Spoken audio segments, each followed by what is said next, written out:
Welcome back to the show. My name's Mark Nixon.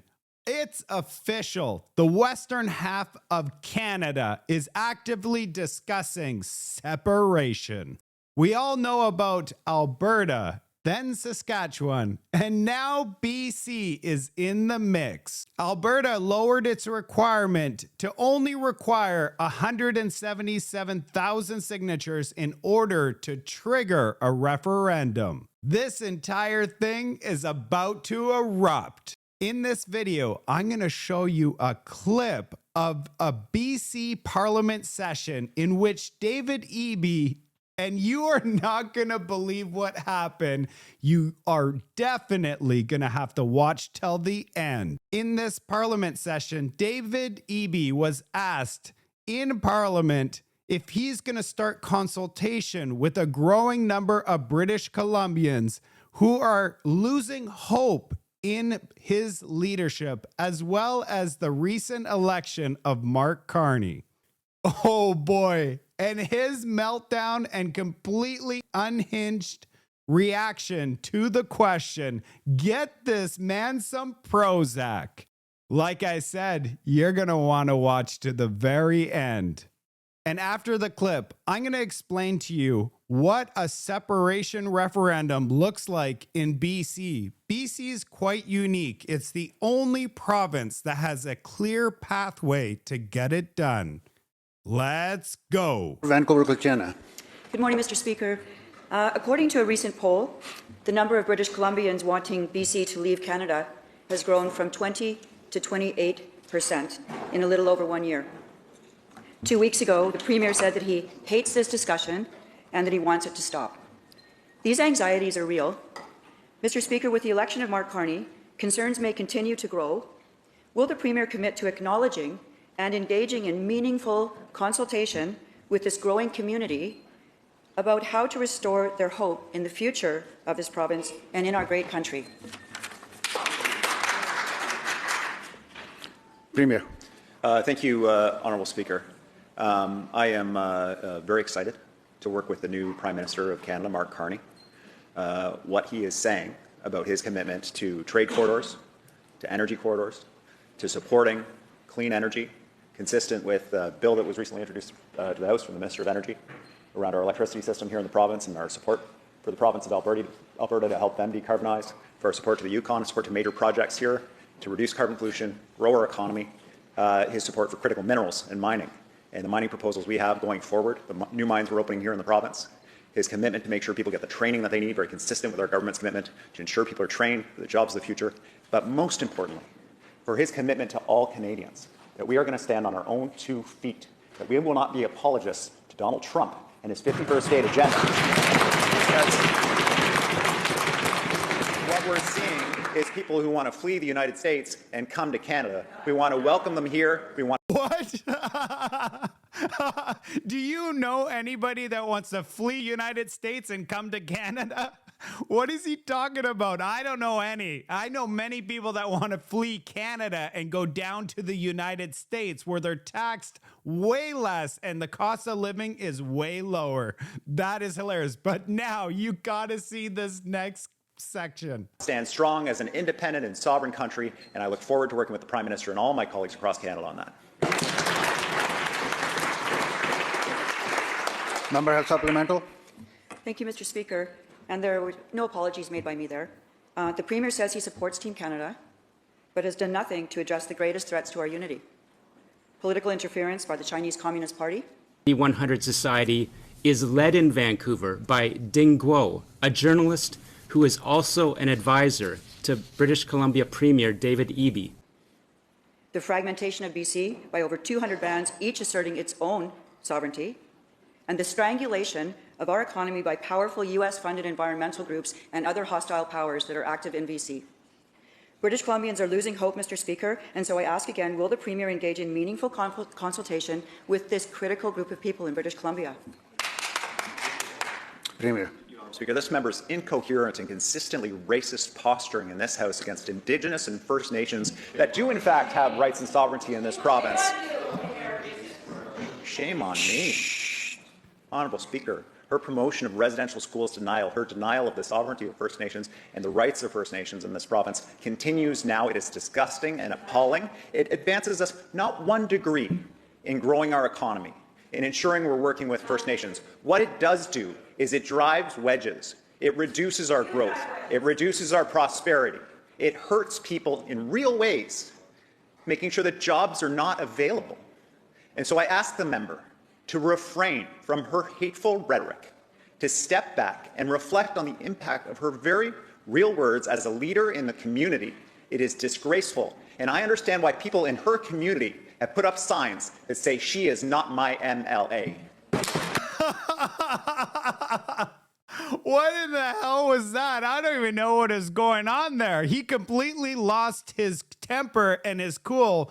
All that she was asking was, how are you going to reassure the group concerned for their future? Which is a question that seems like it should be answered. Should be an easy question to answer. But no, David Eby got offended and he went on full rant. I don't know. I would love to hear from all of you in the comment section. What do you think about David Eby's rant?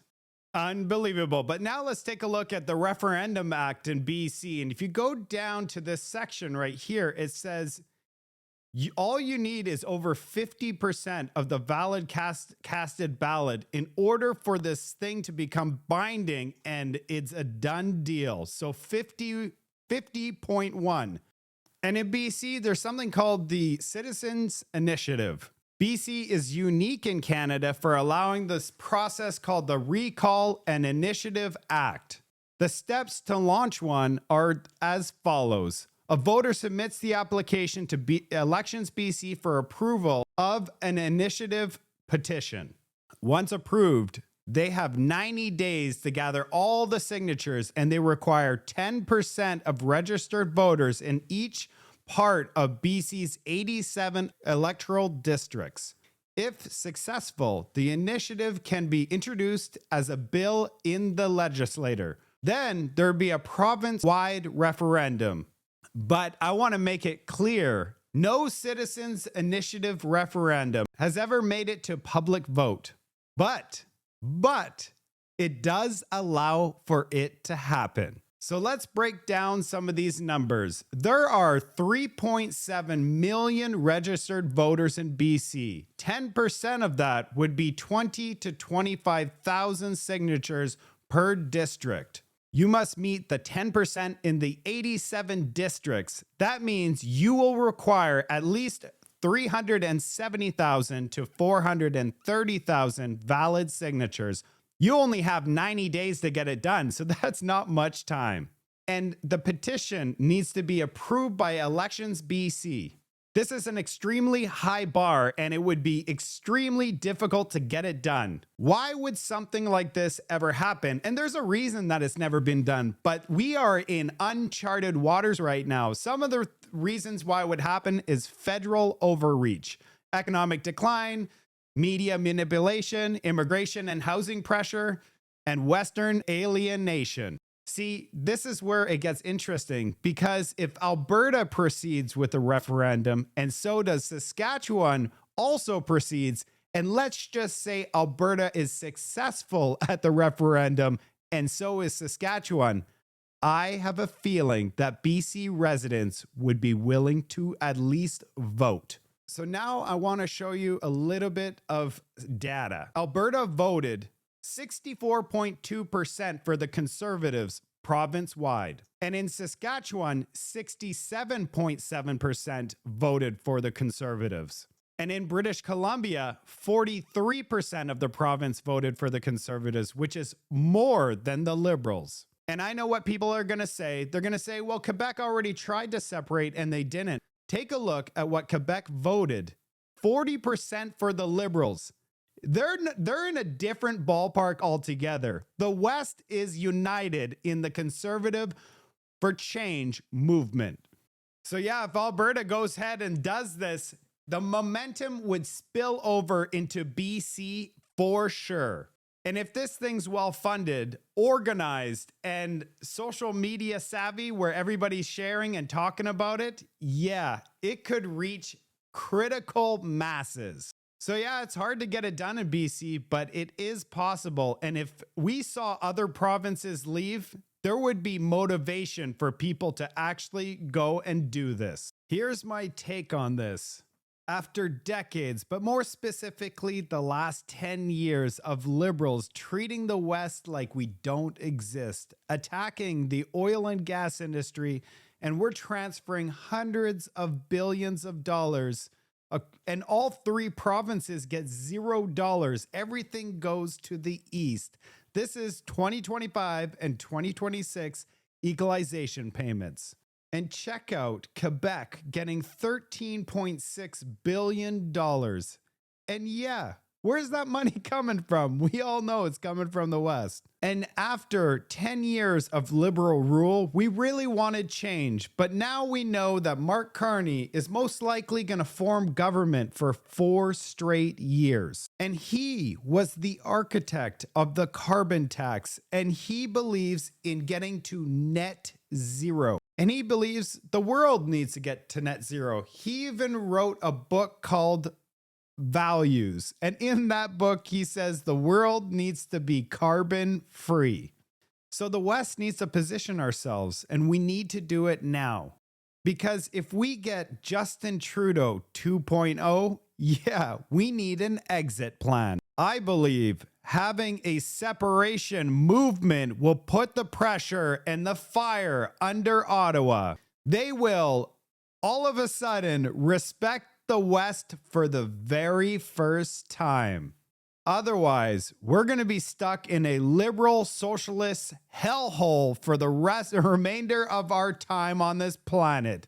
No soup for you. I'm going to keep everybody updated on this rapidly materializing situation. The best way to support my channel is to comment, share, and subscribe to the channel. Hit the notification button so that you don't miss any of my updates. I'll see you on the next report.